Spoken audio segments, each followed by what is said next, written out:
Chapitre 1. Robert Langdon émergea difficilement de son premier sommeil. Dans le noir complet, un téléphone sonnait. Une sonnerie grêle et insolite, inhabituelle. Il chercha à tâtons le bouton de sa lampe de chevet qu'il alluma. Il cligna en découvrant les murs décorés de fresques, la somptueuse décoration Renaissance et les fauteuils Louis XVI en bois doré entourant son énorme lit d'acajou à baldaquin. Bon Dieu, où puis-je bien être ? Pendu à l'une des colonnes du lit, un peignoir de bain portait un monogramme brodé. Hôtel Ritz, Paris. Les brumes se dissipaient lentement. Il décrocha le combiné. « Allô ? Monsieur Langdon ? J'espère que je ne vous réveille pas. » Une voix d'homme.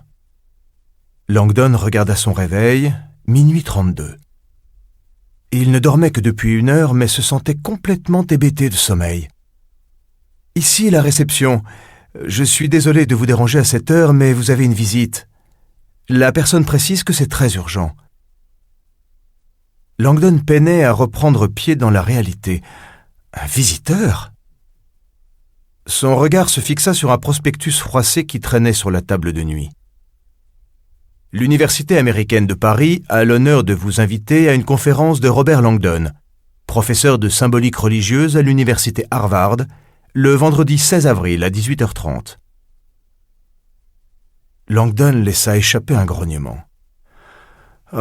Probablement un intégriste survolté que le contenu de la conférence de la veille, les symboles païens cachés de la cathédrale de Chartres, avait rendu furieux et qui venait lui chercher noise. « Je suis navré, marmonna-t-il, mais je suis fatigué et... » Le réceptionniste baissa la voix. « Il s'agit d'un visiteur important, monsieur. » Langdon n'en doutait pas. Auteur de nombreux ouvrages sur l'art religieux et la symbolique cultuelle, il avait un an plus tôt bénéficié des honneurs de l'actualité, après un différend très médiatisé avec le Vatican.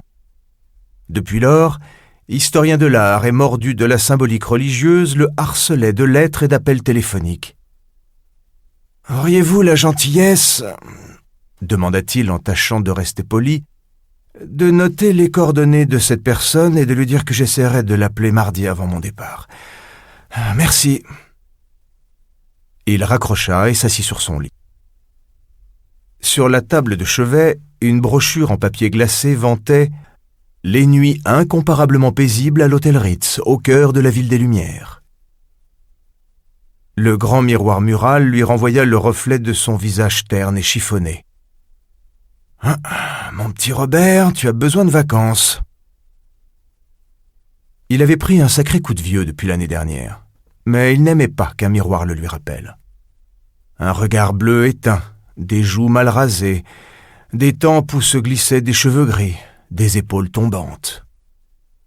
Ses collègues féminines avaient beau lui répéter que ses tempes poivre et sel augmentaient encore son charme intello, Langdon savait à quoi s'en tenir.